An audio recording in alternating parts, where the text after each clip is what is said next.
This is CRM Audio, the Microsoft Dynamics CRM podcast, with George Dubinsky, Joel Lindstrom, and Sean, the CRM Hobbit Tabor.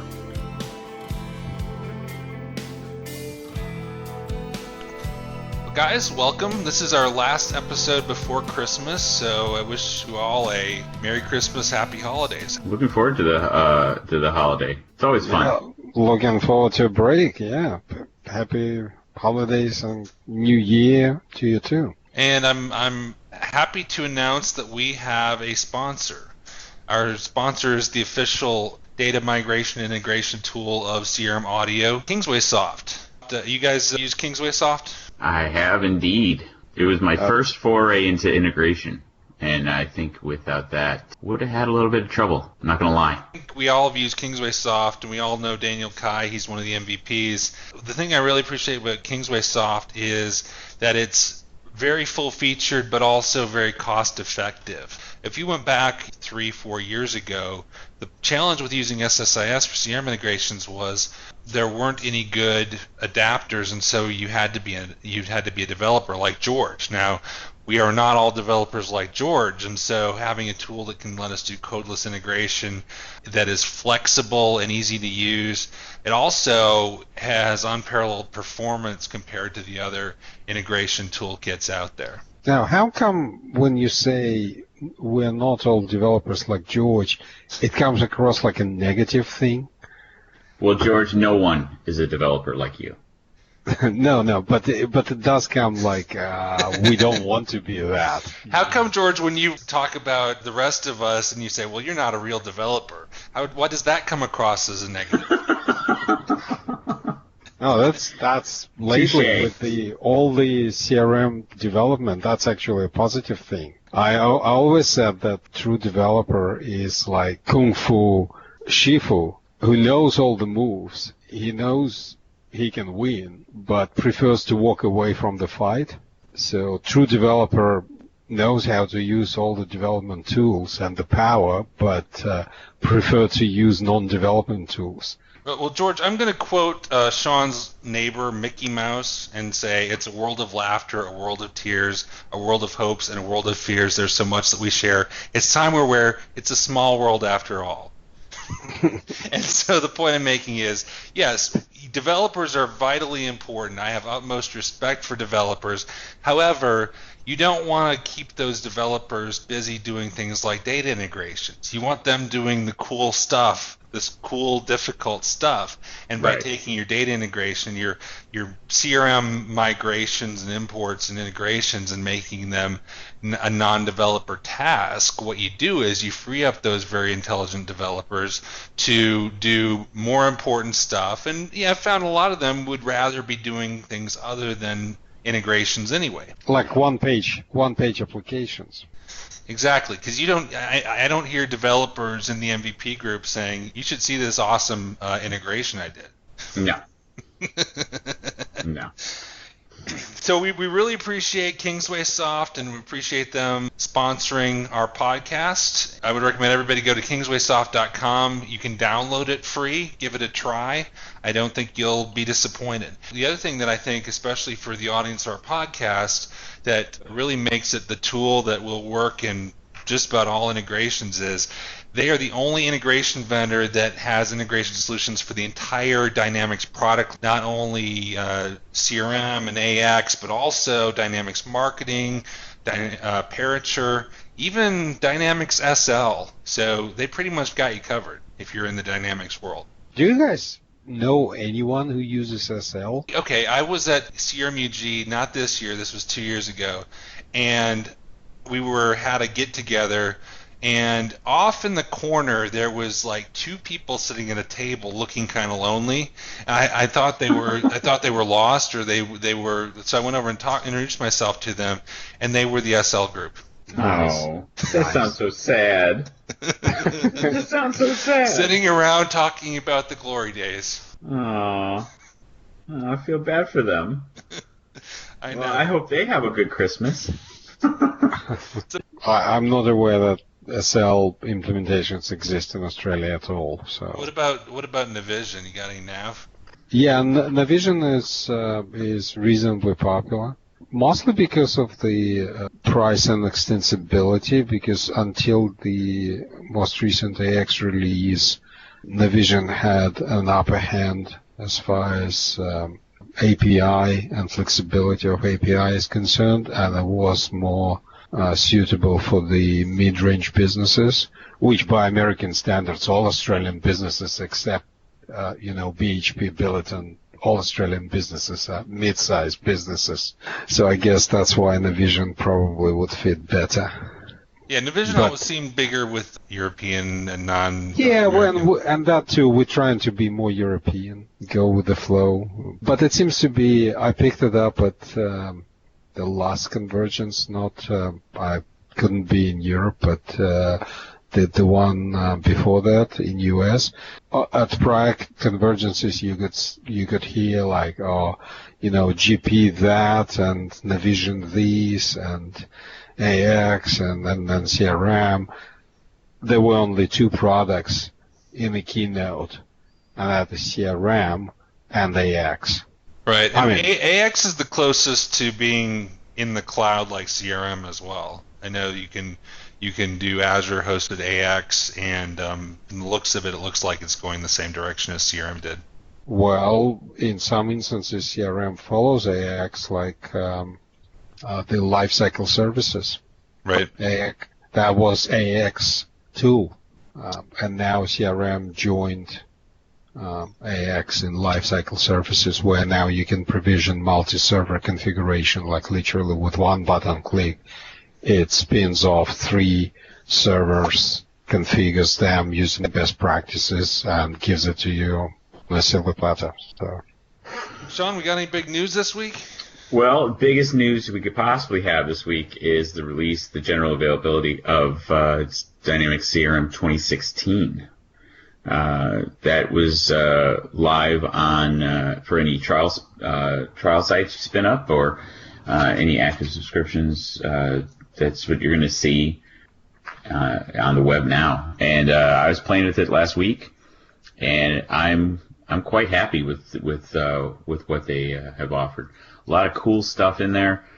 Just off the top of my head, some of the things that I'm a really big fan of: the new CRM app for Outlook, the new knowledge management stuff, some of the changes for mobile to add additional functionality and capability that were missing, and for big enterprise customers, the mobile management with Intune. You seem to be excited by knowledge management. How do you get to it?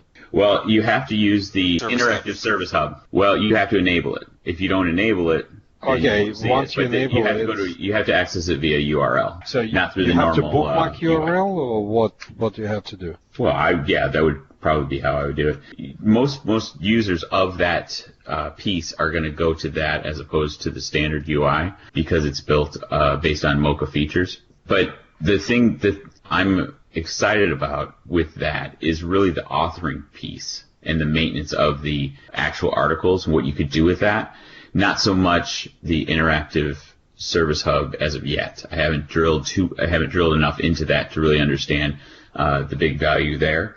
But the authoring capabilities are so much better than what we had in the past. For implementations that I've done in the past, they've wanted to do many things that you can now do with 2016 that it wasn't worth the effort to make the changes to do it prior versions, for at least the implementations I had. So things like being able to embed graphics or video into a KB article, being able, without having to do any hack and slash customization to get that done. Those are huge. Some of the advanced workflows, being able to expire and re-edit much easier than you could before. Go ahead. I'm going to play devil's advocate a bit here. Templating, that's gone. Not in the new editing cycle. I thought it was a very important part, probably the best part of the old KB cycle, and now it's all gone. So ability for administrators to create a template for the article and say, okay, the article must contain, if it's a bug, like symptoms, short description, long description, resolution, section and so forth. And now it's gone, so it's up to the KB creator to follow their own formats. So I understand that it can be imposed by other means, like reviewer can say, oh no, it's not accepted because it's not in a prescribed format. But I thought templating would have been a good addition to the cycle. George, do you have any customers who use the legacy knowledge base articles? Well, I've got one who uses for internal purposes, so... Yeah, that's the same thing. I came up with one or two. The reality is the legacy functionality, especially not being graphical and not having a really good, robust editor, drove most people who use CRM to look at other solutions like SharePoint and other things like that for knowledge base. So I agree with you that the templating is something that would be good, and that's something that hopefully Microsoft will bring that in. Also, fact is, if you go and create an email right now and say insert knowledge base article, it still goes to the old knowledge base, not the new one. So there's still some definitely some things to fill. I think it's a step in the right direction. It's also worth noting that if that's what you need, if that's all you need, you don't need Parature anymore. This is the first step in bringing the Parature functionality into the box, if you will. And I'm looking at this more as a piece of the whole pie rather than the whole thing, because I agree with you that templates are very handy.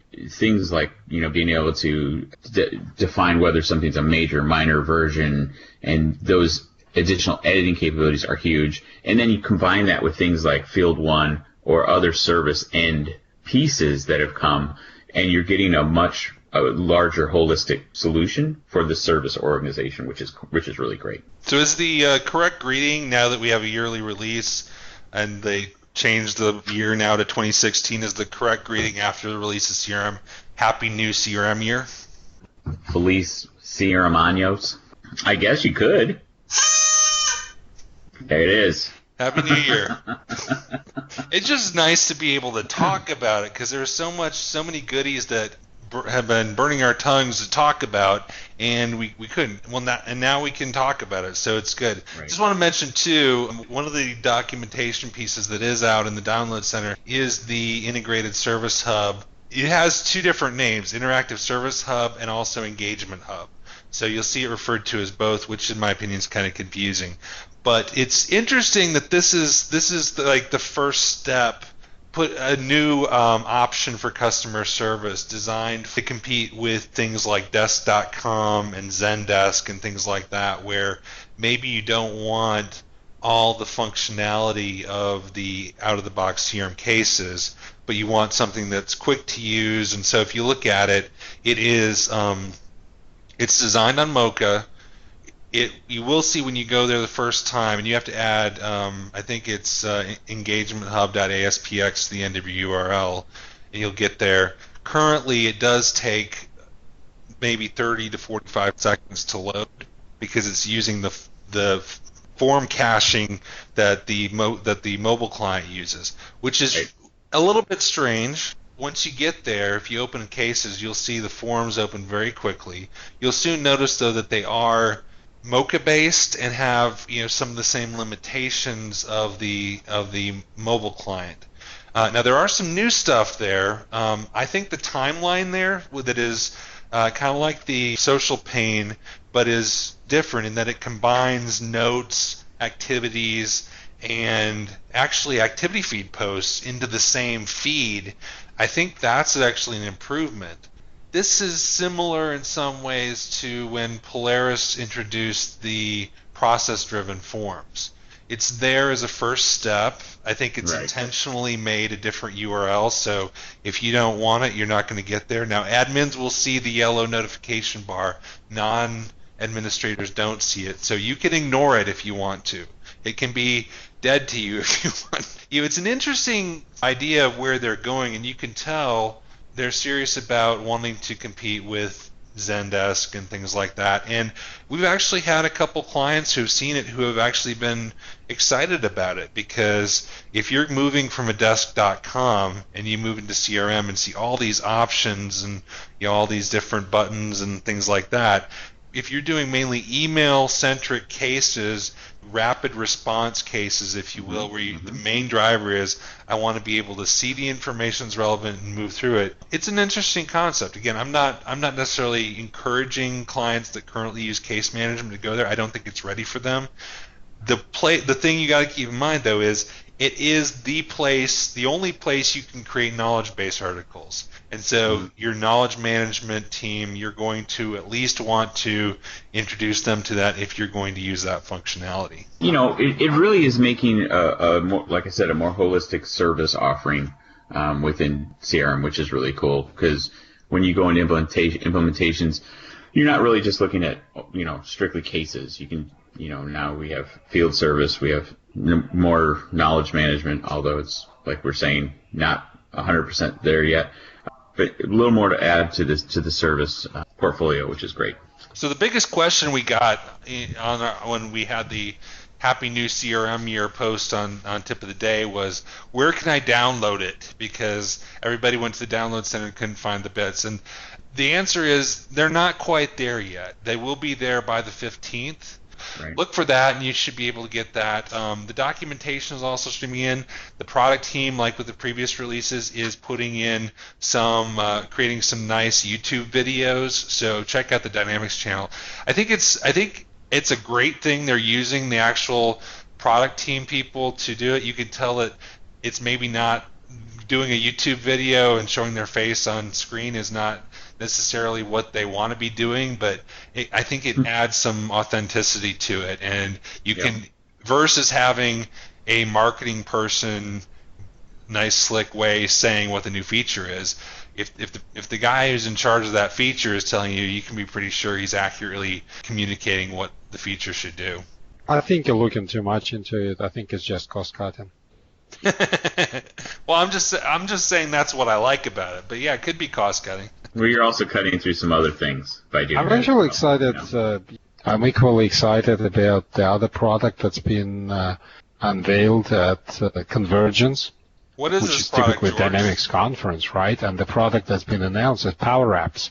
Who followed Project Sienna, which has gone to the ground since about April. This is it. This is Project Sienna. It's actually very exciting. I believe, Joel, you've seen the demos. Yes.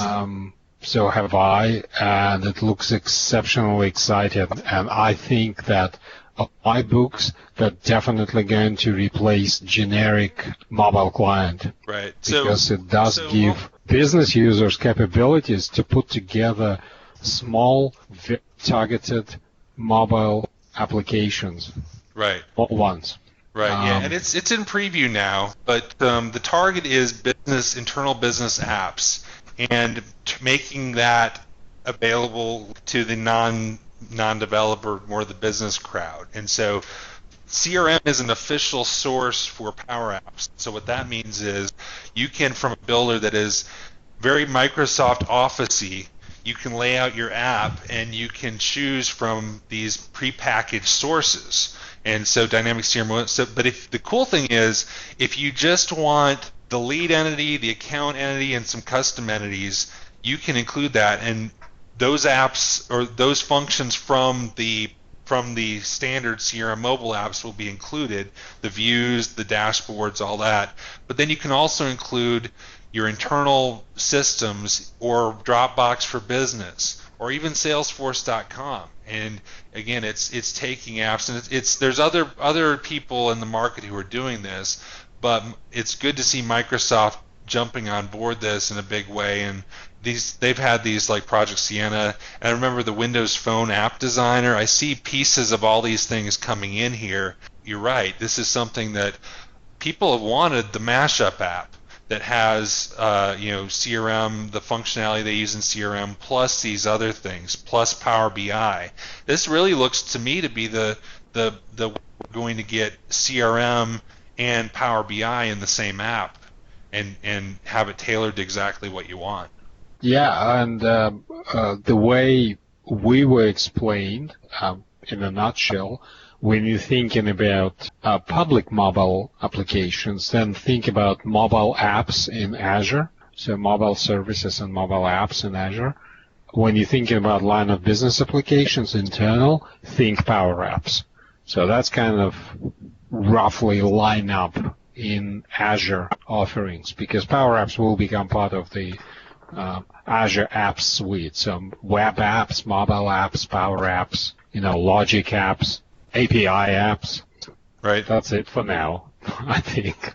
Right. No, you're right. You're right. And it's important to underscore it will be a preview, probably at least till next spring or fall. But if you can get in the preview program, I'd encourage it. And again, think of all the things that I'm just thinking of all the things that people used to do with their intranets.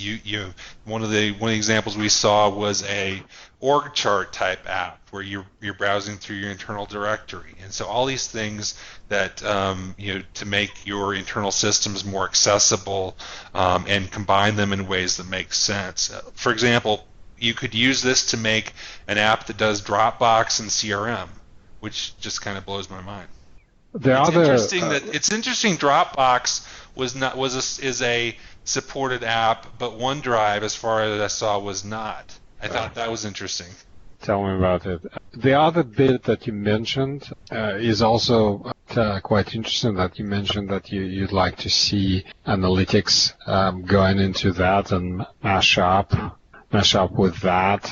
Really interesting. The one demo, I'm a difficult man to impress, but when I saw streaming analytics, that was in Power BI, that was something literally blew me away. When you have stream of data, real-time stream of data, and you consume it in real time and you plot it in real time in Power BI on a dashboard, so your dashboard lights up, that's really, really exciting. And one of the demos I want to put together is basically using CRM as a real-time data source. What do you see from a developer standpoint is the appeal here? I mean, can you take a Power App and extend it to add functionality that's not there? I believe it integrates well with the other apps in Azure. That is, you can easily create data sources for your Power Apps. So Power Apps will be able to consume API apps. So and API apps, you can now in Visual Studio, it's just basically a template that you can create your own apps and deliver and expose as a source of data, source of functionality. It's empowering developers, but not so much at the user experience level as the data source and functionality source level. So it empowers you through ability to create your own API sets and expose them to Power Apps. I think it's early days, as you said, it's in preview, but that's my understanding where things are heading. So the same way as Logic Apps is an orchestrator engine or reincarnation of BizTalk in Azure, and it can be extended through API apps. The same way Power Apps will be able to consume your API that you can create really easily now. Okay, so there's a couple other features I wrote down here that are worth noting, and I think there's things we'll be talking about for many weeks to come. But one of the things I'm excited about is hybrid server-side sync, where finally we can have people who are on-premise and use Exchange Online, or vice versa, use server sync, and that's been the theme that has been a disappointment to several key clients I have. We have a lot of people, I'm surprised, that have, I would say I've got more customers I'm aware of that use CRM on-premise and Exchange Online than the opposite. CRM online and Exchange on-premise, but that's been holding them back from having the real benefits of server sync, which things like the folder tracking, things like not having to run the Outlook client. That's one thing I know is going to make, I think, certain on-premises customers more excited to upgrade to 2016 than they were to 2015. Also that they get the new UI with the navigation and all that. That's the other big. Those are the big things, and they get the phone app too. So it's kind of like catch up time for the on-premise people.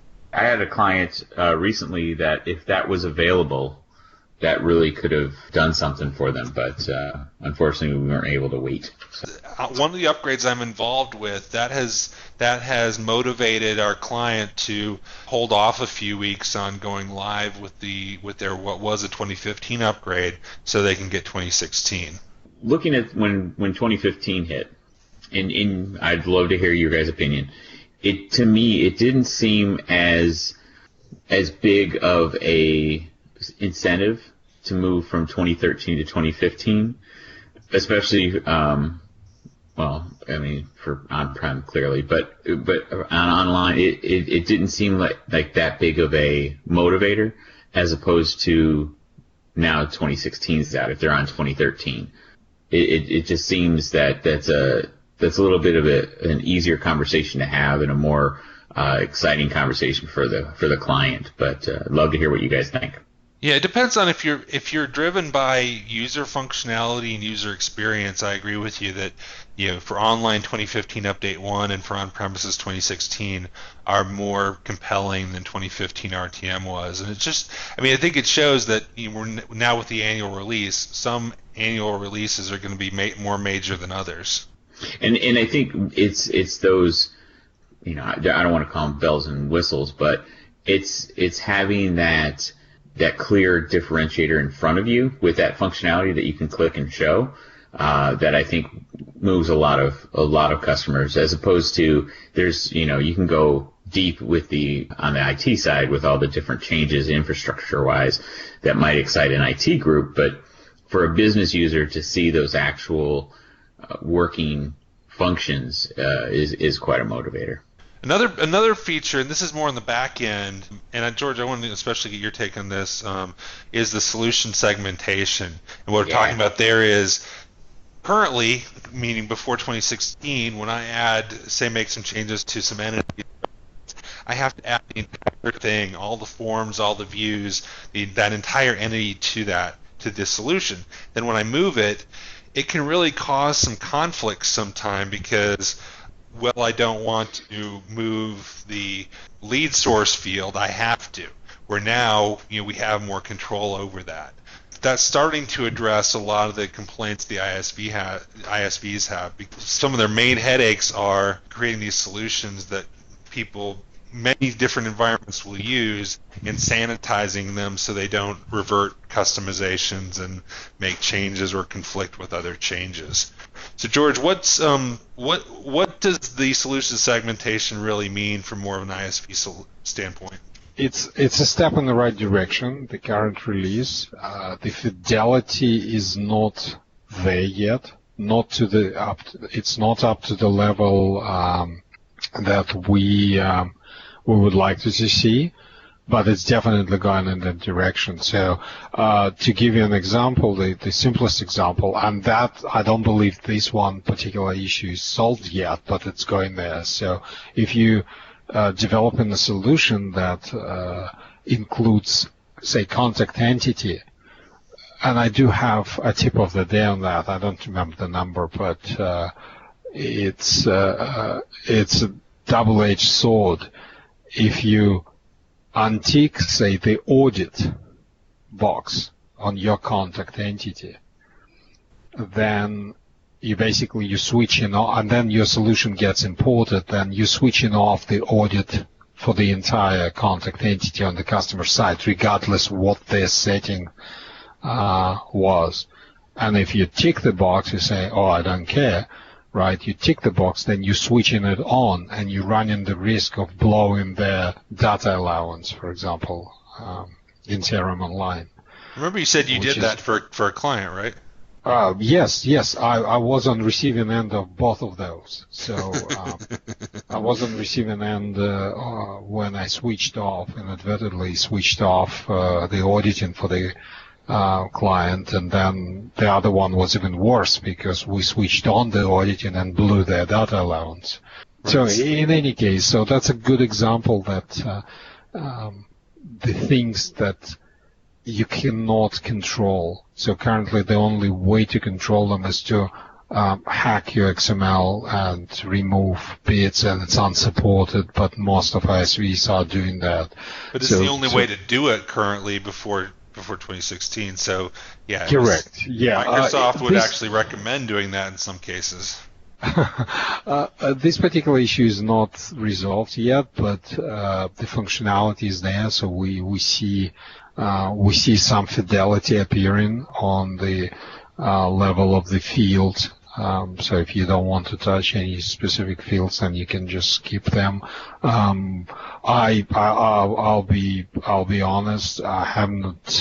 I haven't looked in details in 2016 solution model. I know the principles, I know in general, but details will certainly. This is something that there will be more posts on CRM tip of the day and more discussions on the podcast about that. So one important thing to note on it is, well, you can add granular components. There's no way to remove granular components. So if you've got an existing solution and you want to remove some of the forms or views from it, you can't do that. You have to remove the entity and re-add it back. So that's a little bit kludgy, especially if you got existing solutions. It still would, I think, be worth going through that exercise to get your solutions sanitized and trim and only include the things you want. But it's going to take a little bit of work to do that. So you got to remove the entities and add them back, and then when you add them, you can choose to add individual entity components. I'd like to introduce our special guest this episode. Menno Tikapola is the Senior Product Manager at InsideView, and he also is in charge of the CRM group on Facebook. I guess to get started, how did you get involved with being the guy on the CRM group on Facebook? Yeah, that's a really good question. Now I have to go back in my mind, but I think it started in, I would say, 2007 or 2008, and it originally started with someone that actually was leading the social efforts on the Microsoft side, and he was reaching out and needed someone to assist. And over time, I kind of became the only one running that group. And I think as of today, we have about, let me see here, about almost 15,000 people in that group. I think it's probably one of the most active CRM forums out there. Mm-hmm. Yes, yeah, I'm really happy about it. It was difficult for a while because, as you know, Facebook is filled with spam if you don't watch out. But I think in the last 2, maybe 3 years, I've put in quite a lot of effort to come up with some simple rules. I made it a closed group. And over time, honestly, if I look at the group, we rarely have spam. If we do, we have very active members reporting spam, and those people get banned. But yeah, it's almost, I just took a look, it's almost 12,000 people, and it's really active. And we have beginners and experts, and they all help each other. And that's something that I really, really like. And that's what it should be about, right? Everyone should just participate, and you don't have to work. You should not care about if a person is a beginner, a student, or an expert. They all should be working together, and that's what's happened in that group. Right. You know, that's one thing that I when I started on the Facebook group, I was a customer.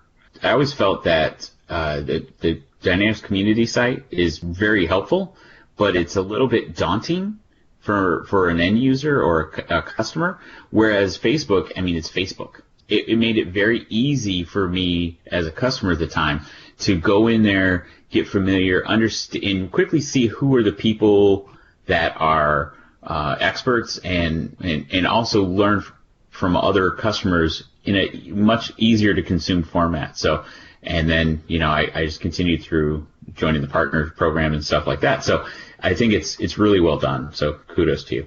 Awesome, thank you. Yeah, I wish Facebook would. If I could have a wish, I would wish Facebook would do a little bit more, give us a little bit more features inside of the group. For example, search. That would be awesome. Or have a few things like you can list out, so you can maybe have a little sub-page where you can have some default links to, let's say, the customer success center or stuff like that, right? But who knows? Facebook maybe is going to improve. But other than that, yeah, I'm really happy with the group, and actually really happy with those 12,000 people in there. if you type in Microsoft Dynamics CRM and then what you're searching for example, if you type Microsoft Dynamics CRM email router, you will find posts from if you're a member of the group, you'll find posts on the group about the email router. All right, there we go. We have a good tip again. It's not very intuitive search, and you will get, if somebody else posted about the CRM email router that you're friends with, then it will return it. But it's something that I've used. One of the ways I've used it actually once or twice is I will frequently see people posting questions that have been posted before, and so I've actually used that to dig up a link to the previous conversation about it, where I don't want to rehash answers to that. I also find it's striking how positive it generally is. Every other Facebook group I'm involved with has a lot of negativity, and a lot of the CRM forums get people who are opinionated and negative. But as a general rule, people in the group are very helpful and positive, which is a nice thing. Yeah, it's refreshing, and maybe that's what I've been like personally going through a very good journey, meaning moving to the United States from Holland and here. And I kind of transitioned as a person. Dutch people they tend to be a little bit more negative, if you will. But hearing this, I mean, this is kind of evidence to what I've been going through as a person too. It's like I want to surround myself with positive things. And this group too is like, it took a while to get there, because honestly, a couple of years ago, there were people complaining about beginners only posting questions. But that kind of has like moved away, and I agree. A lot of people here are positive, and I think that's good, because then people come back and people are starting being more helpful. Even if they were not in the beginning, they actually are. And now we have partners posting stuff about their own blogs, but then if that's the only case, I reach out to them and say, hey, look, it's not just an forum to advertise how good of a partner you are. You also have to participate in the discussion. And I think 99 out of 100 agrees with that, and they are actively participating in the conversation. And at the end of the day, they make themselves look better, and people will get better from the advice they are getting. What's the point where, if somebody is continually asking basic questions, is there a point where it's called for to say, hey, you really should go to CRM training, or you really should, check out the help file that has the steps to do that kind of thing? Yeah, and I think honestly, even people in the group are responding to that. So if they notice that, or they see it's too basic, I see people post advice to go to the CRM Success Center or download a copy of the implementation file, those type of things. So I think even yesterday, I saw someone ask for advice for certification type questions. And Donna Edwards, who is very active on this group, and she's a really good CRM expert, and she's doing those type of things as well. And like I said, this group is almost becoming self-sufficient. How often do you have to kick somebody off the island? How often do you have to ban somebody from the group? We've had once or twice where I've seen somebody who's negative or extremely negative or promoting a competing product, and I've notified you, and you've kicked them out of the group. How often does that happen? It happens. I mean, sometimes we have bad weeks and sometimes we have good weeks. But on average, I think the majority of people that I ban is basically when they spam, or if they haven't listened to, let's say, the suggested advice. And I think the majority is spam that gets banned. So sometimes I have a week or days where I get 100 requests per day to actually join this group. And yes, I try to filter really good by looking at the profiles. That sometimes takes some time, but some people slip through the cracks. So I think on average, maybe what would I say? I don't know, about between 5 and 10 a week. What are the top types of behavior that if you want to get banned from the Facebook group, what are the top things that the offenders do? So basically, if I have I have the pin post in the group. So basically, if there's spam or inappropriate content, recruitment, and basically if someone is only advertising, and if I have given them 3 chances to say, hey, look, participate in the conversation, if they still don't do it, then that's when you get out. As far as when we have a new episode, I generally put a post in the Facebook group letting you know what we're talked about. I'm not really selling anything. No, but, that's perfect. But we're also then joining in conversations, and we're not just there to sell a product. So that's acceptable behavior? Exactly. I mean, those things like this podcast make this group a success as well, because one, what you're posting, it has nothing to do with a company. Two, you're sharing something that's related to CRM. And actually, if you listen to the podcast, I mean, there's probably a thing or two people can learn, right? So that's what makes this group great. Yeah, so that's what we're trying to do, and Menno, we really appreciate the work you put in there. You being kind of the lone administrator there, I can imagine you get lots of requests and. No, I can handle it. If it gets too much, then people have to just wait until I get through the list to approve a request to join. I don't think it's the ideal, what I would call the ideal forum technology, but the great thing is it's where the people are, and so there's much value in being where the traffic is compared to having this great tool like the MSDN forums have some great features, but you have to intend to go there, where people generally are going to Facebook for other reasons anyway. Correct.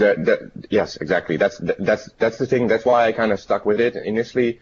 I wasn't sure if I was going to take over the group, but then I realized it's like, even though people say that they don't like Facebook, at the end of the day, everyone is on Facebook, right?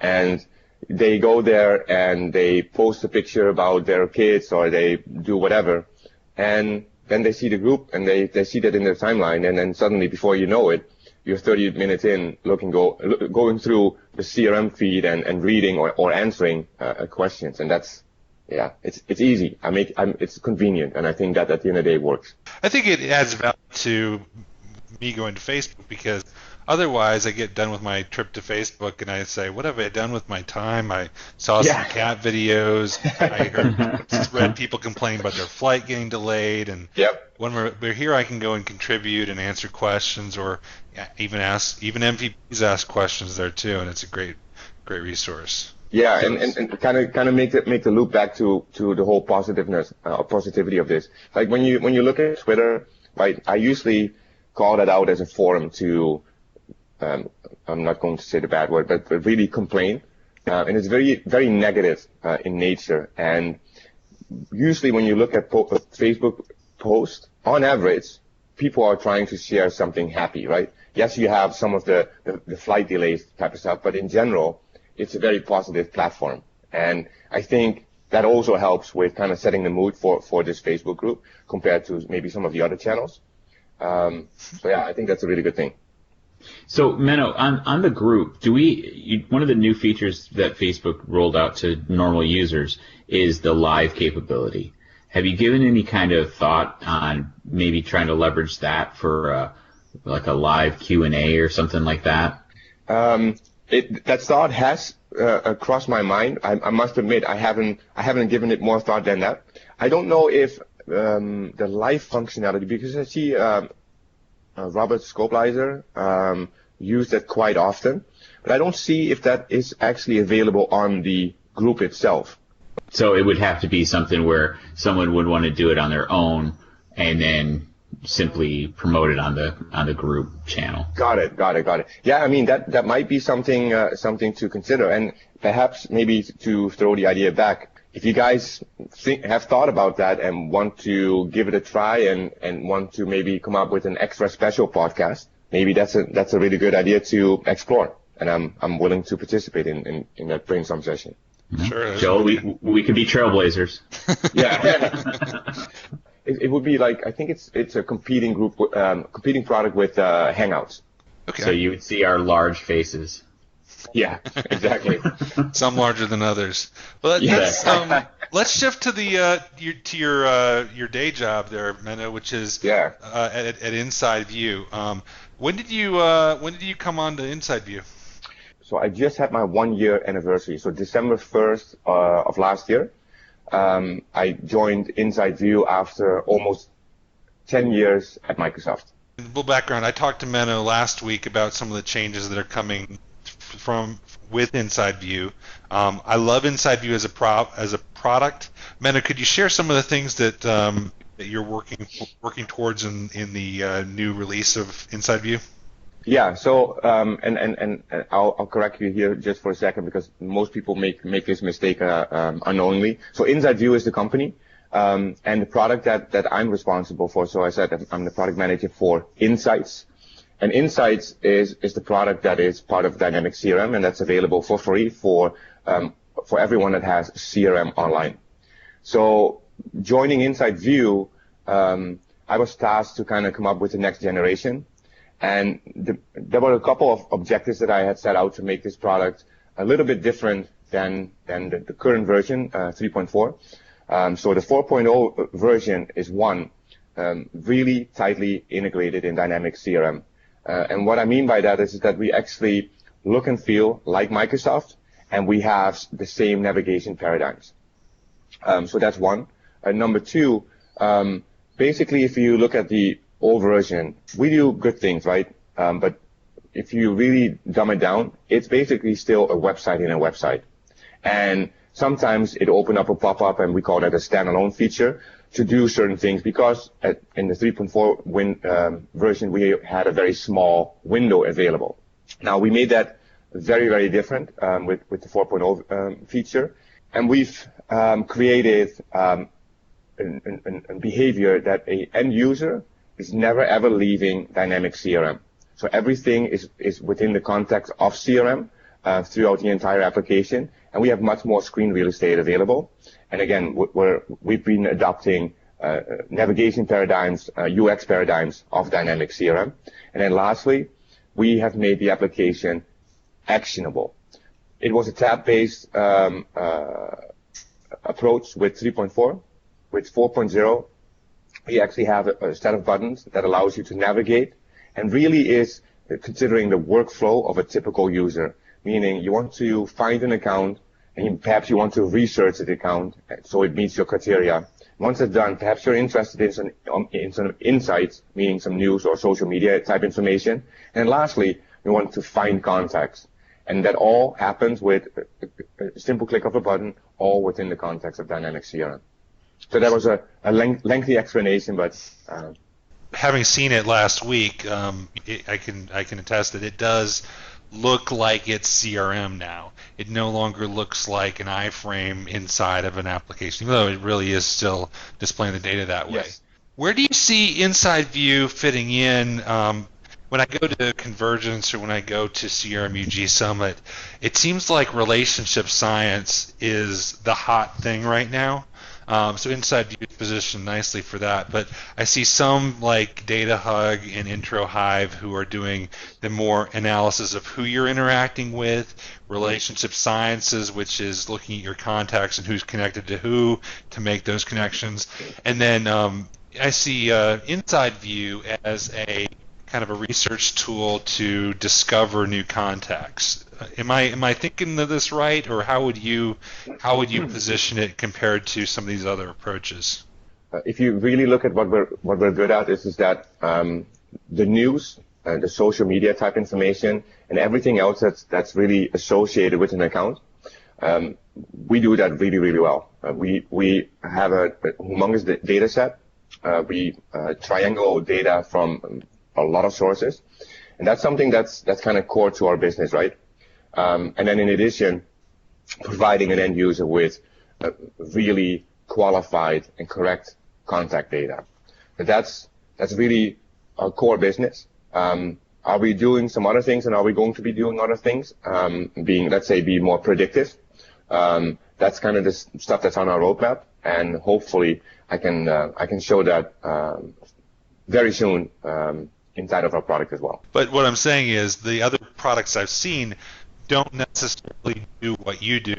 You right now don't do what they do. So somebody can use a Intro Hive and an Inside View side by side, and they can Correct. complement each other.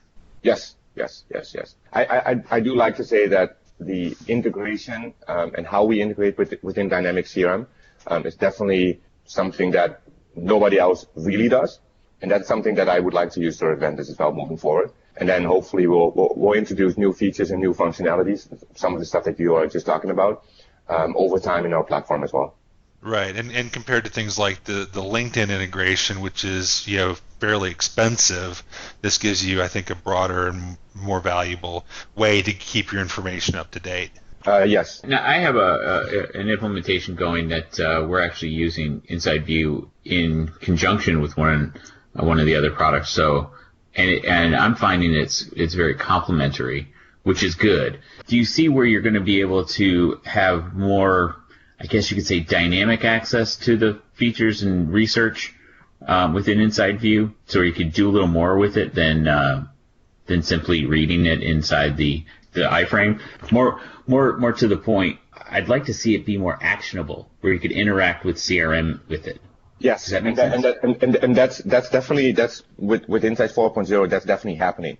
When you go to, let's say, find contacts, if you add a contact with one click of a button, it actually, once it's being added, it actually shows a button and say, would you like to view this contact? Because the workflow probably is that you want to open up that contact record and you want to start a conversation with this individual, right? Whether that conversation is through email or through a phone call, that doesn't matter. And then lastly, you want to offer them the option to quickly come up with an option to put in a note, because after your conversation, you probably have something to do, right? Whether that's a phone note or a follow-up task or set up an appointment. That's the workflow that I've been looking at and going to support with the start a conversation feature within Insights. So yes. One of the things you also showed me last week was that once you've synced a contact, it has an indicator to show you've already synced that contact. Correct. We're trying to be a little bit more intelligent about telling an end user, say, hey, look, this contact has already been synced, or it has been already added to a watch list, or it already exists as a lead. So a checkbox and an indicator of those three icons underneath the contact is just making it easier for an end user to prevent duplicates, right? Well, the current solution works with duplicate detection.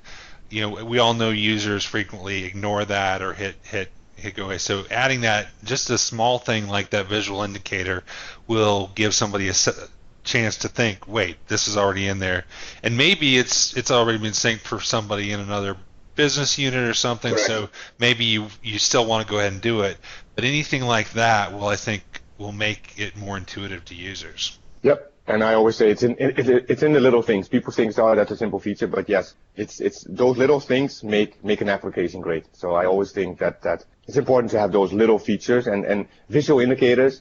I mean, nowadays people are using it's very icon driven, and people look for that. They don't look for words anymore.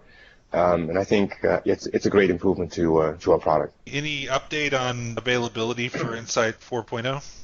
Yeah, so I think that we've received some good news last Friday. So I believe within the next 2 weeks, we should be able to actually have this version in market. Keeping my fingers crossed here. Good deal. And before release, are you going to do any kind of preview for existing customers or anything like that? No, this maybe sound very overly confident. I feel like our product is good. It has been tested internally. I've had a few Microsoft people participate with me. One of the a great friend of mine and a really good Microsoft resource is Anthony Ferrari. You probably heard of this guy. He's a TS out of Phoenix, and he's been working with me and giving me some tips and tricks on what's good, what's not, what doesn't work.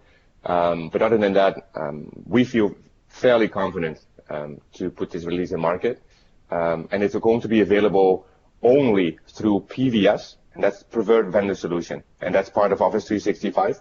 That's the only thing that's changing, because if you look at the current situation, it means where is the solution file, right? Do I go to Microsoft or do I go to InsightView.com? It was very confusing, and that was kind of part of the release plan as well. So we have a feature within the CRM section in Office 365. If you're an admin, you can actually navigate to CRM, and then there's a mechanism to automatically select and install solutions. Insight View is kind of leading the pack there, and we will have Insight 4.0 being published there. And basically what the tool does, it will remove the existing solution and then install the new version inside of Dynamics CRM. without going to manually get a solution file somewhere. Then you have to navigate to settings, solutions, upload a file, publish a file, etc. It's very convenient. Will it also be available for on-premises customers? So that's on our roadmap. So initially, again, Insights is only available for CRM online customers. But this entire framework, I built it in such a way, or designed it in such a way, that it will set us up for not only delivering insights, but also Insight View for Sales. So our enterprise product is going to use the underlying framework, if you will, and we're adopting the same look and feel for both online and our on-prem customers. So on-prem customers, they only can get Insight View for Sales or our enterprise product. Insights is strictly for Microsoft Dynamics CRM online. Well, Menno, we appreciate you joining us today. Appreciate that, and appreciate all the work you do for the Facebook forum. Awesome. Thank you for having me. Okay, so George, I was going to ask you tip 531. What's this CORS and SPA stuff you're talking about? What language are you speaking? Well, the CORS issue has been around. And what does CORS stand for? Okay, it's cross-origin resource sharing. Okay. What effectively is happening is when you have say JavaScript and you would like to talk to CRM, you talk to CRM web services and you talk using AJAX or XML HTTP requests to be precise, right? So let's say you're running a page. So when you have resources like scripts, style sheets, images, iframes, videos, whatever, you can embed them from any domain you feel like. Say you can insert YouTube video and so forth, right? And iframes you can bring in from other domains, it's all fine. But things like, say, for example, web fonts or these XML HTTP requests, browsers, and that's the important, it's a client-side restriction. Browsers will not let you to do XML HTTP request in the domain which is different from where your page is coming from. This is the security measure to stop cross-site scripting. So like bad guys serving script that does from their domain that where they inject XML HTTP requests to even bad services and then do the destruction of your computers and the rest. Anyway, but since this functionality, bad stuff happens. This functionality is needed. So what the agreement has been reached, or compromise has been reached to enable cross-origin resource sharing. So basically it's up to the server to say, yeah, okay, I'm allowing these domains. I'm allowing requests from these domains. And it could be a wildcard, like from any domain request is fine. So this is CORS enabled. CRM until 2016 was not CORS enabled. So you couldn't do a web request from the JavaScript if your page was served from the domain different from CRM domain. What it means is, in simple terms, if you had JavaScript that talks to CRM, the only way for this JavaScript to actually talk to CRM was to serve JavaScript from the same domain as CRM, meaning JavaScript must have been saved as a web resource. If you had HTTP web requests, then JavaScript had to be as a web resource, unless you're on premise, but still the same, from the same domain. So you could serve it from your server, but it had to be the same domain as CRM. Now, CRM 2016 removed this restriction. So CRM 2016 allows CORS, so cross-origin resource sharing. So what you can do now, you can serve a web page from another domain, right? And this web page can talk to CRM. Then you say, hold on, what about authentication? Because when we were serving web resource, JavaScript would write your session, authenticated session that you already had inside your browser.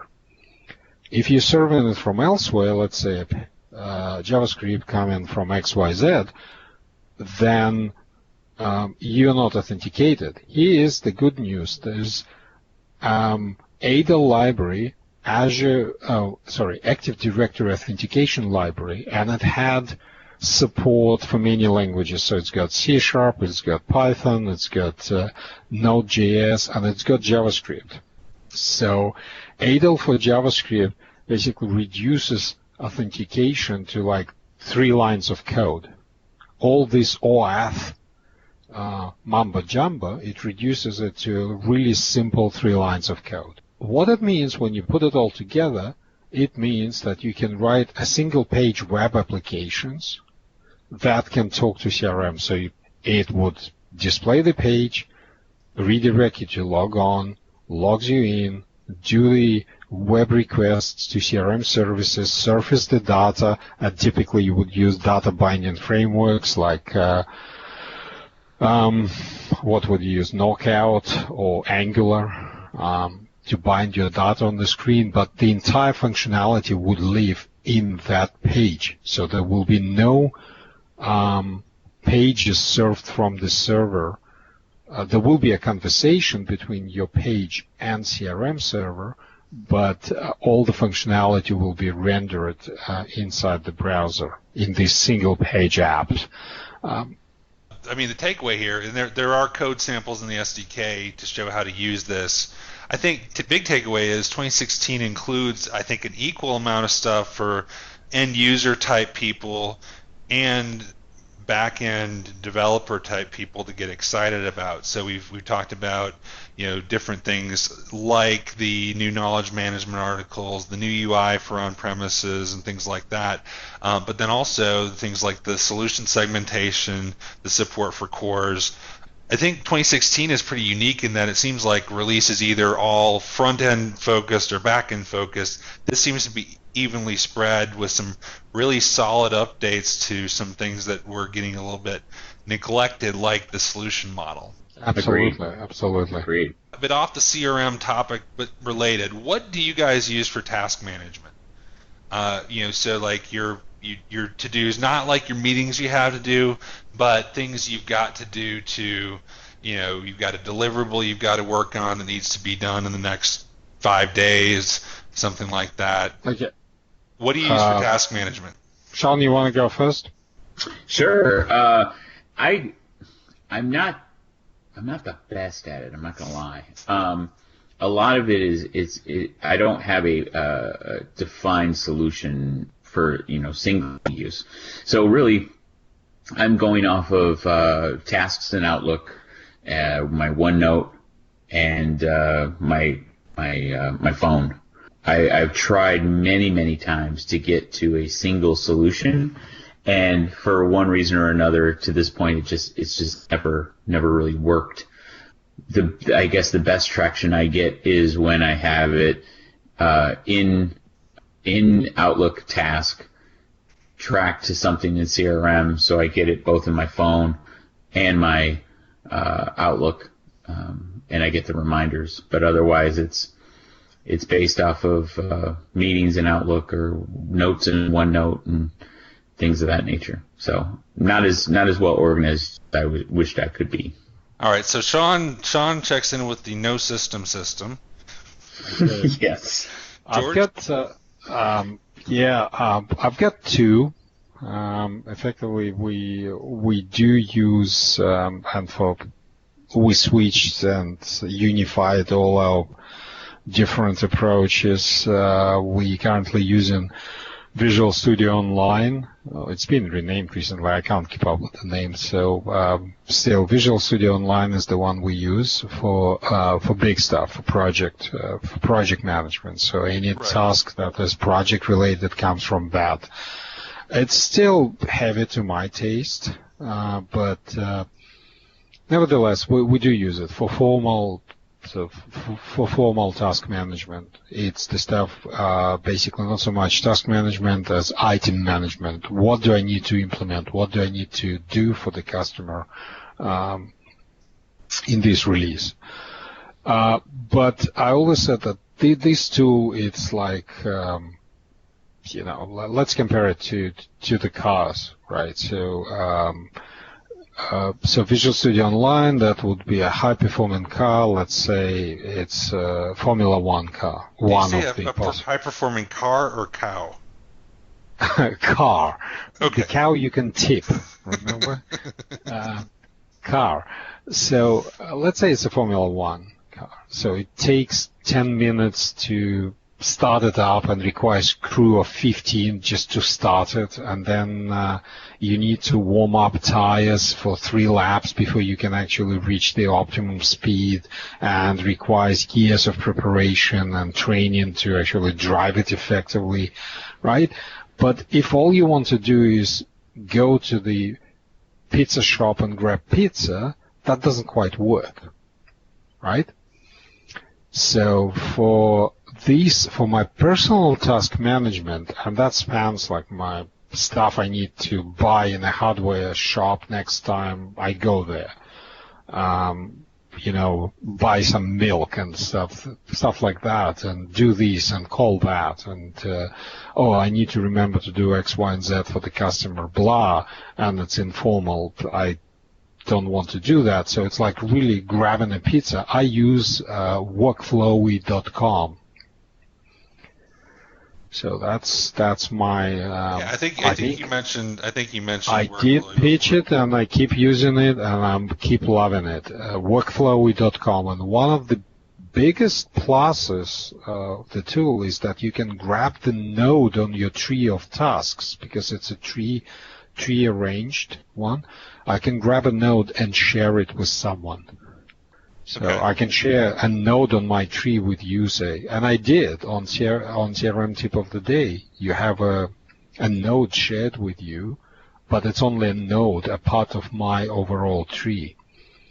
But it's so easy to use, look, and it's got the very simple mobile client as well. So I'm just loving it for day-to-day, things to remember to do. I don't use Outlook tasks or anything like that. The only thing I use Outlook for is the stuff that needs reminding, and then I use appointments to pop up a reminder. Okay. Let's say you have to call someone at 3 p.m. I use appointment in Outlook for that.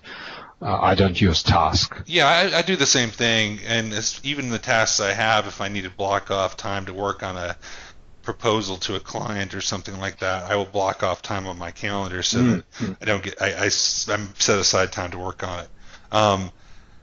My approach is, of course, I use Exchange tasks. They're integrated with CRM, and we also do our projects through various tools, professionally, whatever. But as far as my tasks, where I've got things that aren't a project task, where I've got, say, a document I've got to work on, or a deliverable I've got to make that doesn't have a time sensitive, but I got to keep it in mind, or even like for this podcast or tip of the day, things like that, I'm warming up to Wunderlist. I've used it a little bit in the past, but I really, in the last couple weeks, have started using it a lot.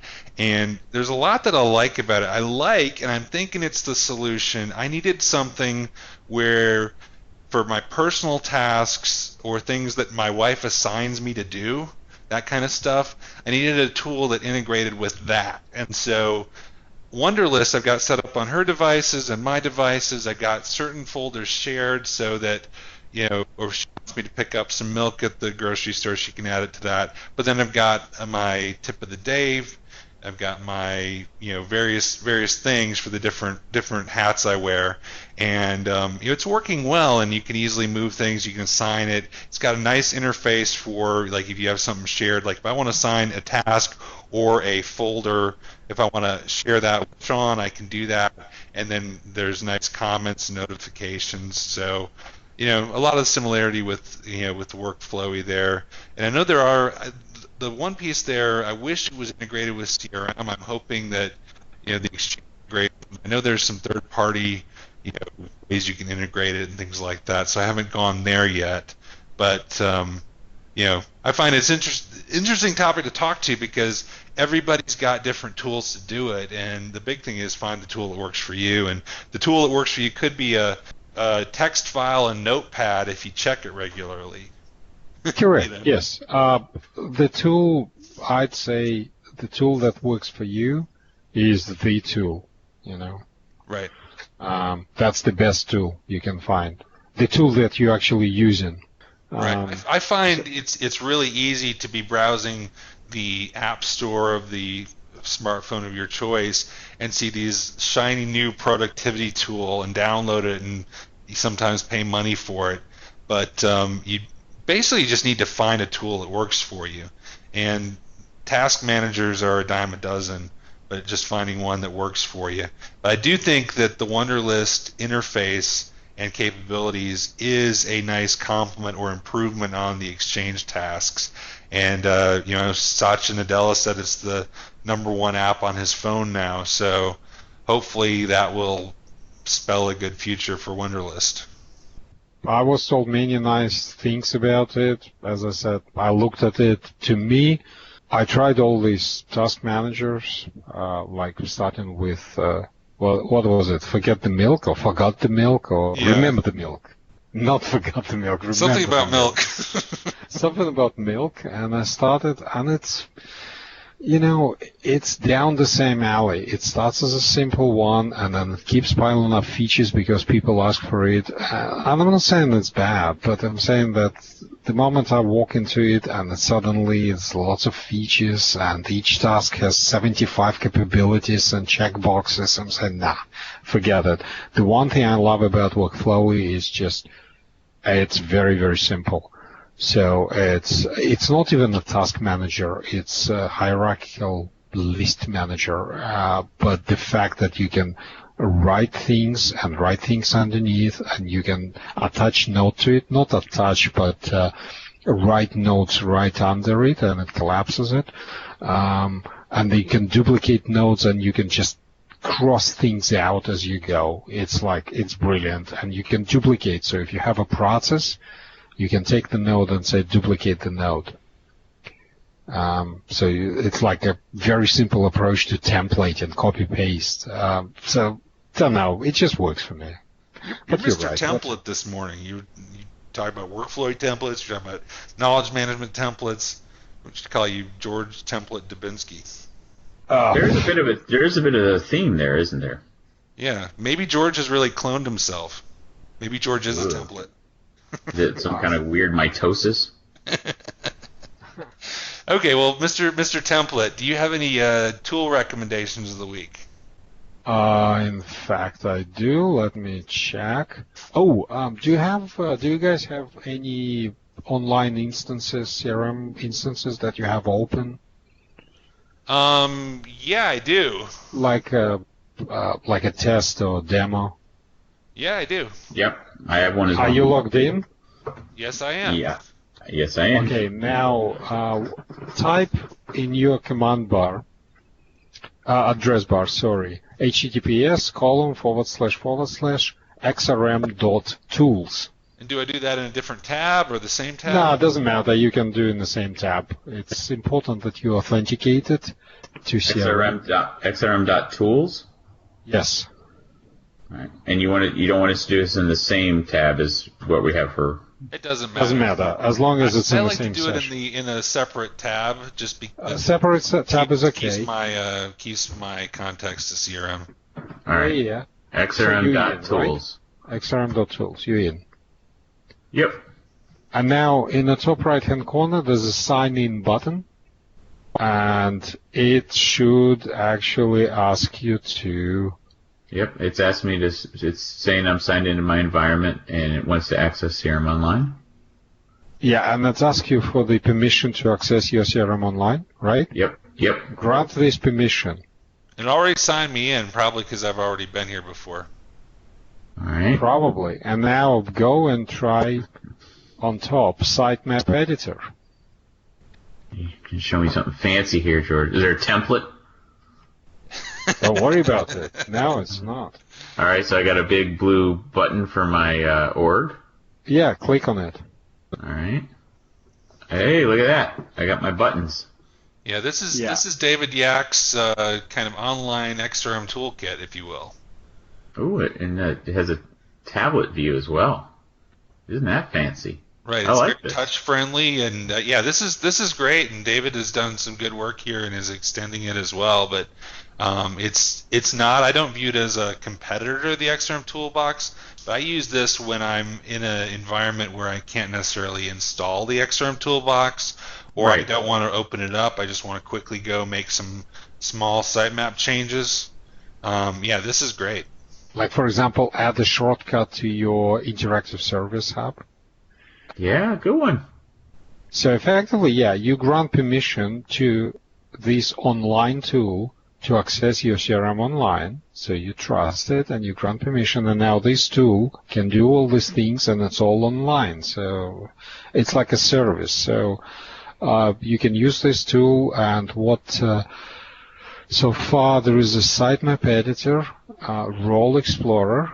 That's something new, and business rule viewer. That's quite interesting one. So you can take a business rule, and it will show you the JavaScript generated. So it's useful for troubleshooting foreign business rules, and it's free. So it's got a great price tag. Yes. So it's but it's a great example how you can create services in the cloud that can serve multiple CRM organizations. It's so you cover in multiple tenants, and all tenants have to do is to grant you permission to access their data. Play with it. That's my tool of the fortnight. Well, guys, I hope that you enjoy your break for the holidays. George, are you going to have some time away from work? Yes, absolutely. Well, traditionally in Australia, all the businesses shut down between 20-something, 23rd, let's say, and early New Year, like a third. So is almost a fortnight gone, and then I'm going away with my family for a week. So in a place where mobile reception appeared 4 years ago, and internet was made available only, I think, 2 years ago. It's kind of not too far from Sydney. You'd be surprised. It's just the location of the place. It's shielded by the hills from all the towers, and anyway, and it's water access only, so it should be really nice. So they didn't have internet at all because only 2 or 3 years ago they managed to put Telstra managed to put cable underwater to the entire area. There's a few houses there, but anyway, so I actually wish that it stayed that way, like no internet, no mobile access. But these days you can't escape it. So such is life. So, Mr. Hobbit, yes, sir. You're going to be enjoying the 5 minutes in Florida where it's not 90% humidity? Yes, it will probably dip down a little bit for a few hours, which will be nice. I'm going to predict about 4 viewings of Star Wars: The Force Awakens before I have to return to work, and so that's the holiday you're really excited about. That's it, yeah. And then of course, spending time with my family. But after that, we all know you won't be disappointed in any way, shape, or form by this movie. I'm hoping not. But have my tickets for opening night, then 2 nights after, and then probably a couple more times the week we're off. So cool. Yeah, I'm looking forward to it. But yeah, and then just seeing my wife and daughter surprised at the presents that they don't know about yet. That'll be fun. And the 4 viewings of Star Wars isn't present enough for them? No, they won't be attending any of those. They have little to no interest in any of it. So yeah, it'll be a good Christmas. All right, gentlemen. Absolutely. Well, we'll talk I guess we'll talk next year. You betcha. Happy Absolutely. CRM year to you guys. And happy CRM New Year. There you go.